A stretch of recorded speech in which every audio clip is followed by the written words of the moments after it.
और राहुल की चुप्पी उसके सब्र की इम्तिहान ले रही थी। पिंकी ने ठहर कर एक पल अपने पति की ओर देखा और घूंघट में मुंह छिपाकर रोने लगी। जब सास के ताने उसके बर्दाश्त से बाहर हो गए तो पिंकी घर से निकली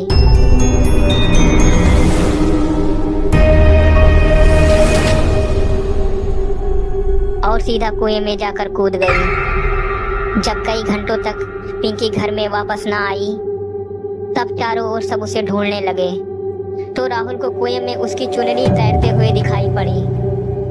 उसके मुंह से चीख निकल गई। वो आखिरी बार था जब राहुल के मुंह से आवाज सुनी थी। तो उसके बाद तो राहुल ने ऐसी चुप्पी साधी कि बात करना ही बंद कर दिया।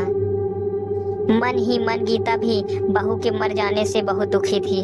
गुस्से में पिंकी को बहुत कुछ कह दिया करती थी, लेकिन वास्तव में वो कभी कुछ नहीं ऐसा चाहती थी कि पिंकी ऐसा कोई कदम उठा ले। राहुल को पिंकी की मौत का ऐसा सदमा लगा कि पिंकी के मौत का जिम्मेदार खुद को ही समझने लगा। पिंकी के मरने के बाद उस कुएं के पास अजीबोगरीब घटनाएं घटने लगी। तो वहां से किसी के चीखने की आवाज सुनाई देती तो कुएं के पास कभी खून की छींटे दिखाई पड़ते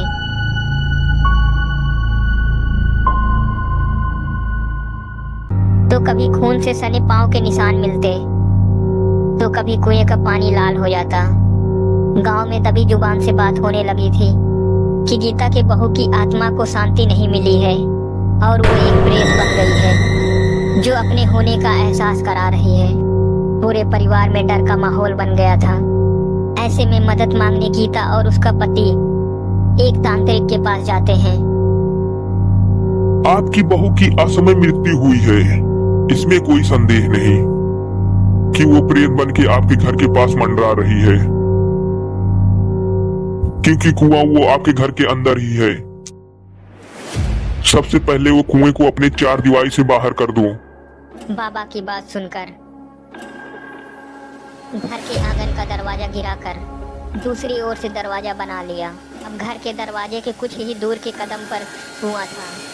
डर तो अभी भी था, किंतु बाबा के ऊपर यकीन करने के अलावा और कोई चारा नहीं था।